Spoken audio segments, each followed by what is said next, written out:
نبی علیہ الصلوۃ والسلام نه پوښتنه وشوه و یا رسول الله مونږ څوک خپل ملګری جوړ کړو چا سره کینو. نبی علیہ الصلوۃ والسلام ورته وفرمیل چې په چا کې درې صفت وي هغه خپل ملګری جوړ کړي هغوی سره کیني.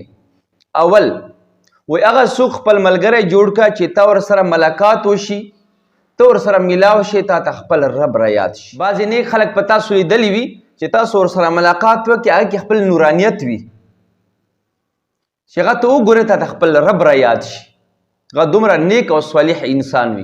نو هغه څوک ملګری جوړوه چې هغې په لیدو سره تا ته خپل رب را یاد شي. دویم وی هغه څوک خپل ملګری جوړ کا چې هغه خبره کوي د علم خبره کوي عبرت نه ډکه خبره کوي د فایدې خبره کوي فضولیاتونه ځان سدي فضول خبرې نه کوي.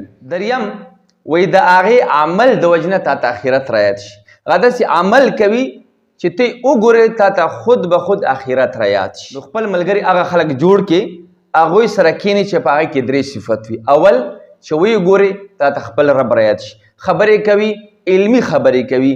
دریم د هغې عمل د وجې تا ته آخرت را یاد شي د هغې داسې یو ښه عمل وي چې ته وګورې د هغې عمل تا ته آخرت را یاد شي. نو داسې خلک ملګري جوړ کې دوستان جوړ کې هغوی سره کینې چې دا درې صفت په چا کې نه وي هغوی سره مه کینې هغه خپل ملګري مه جوړوي.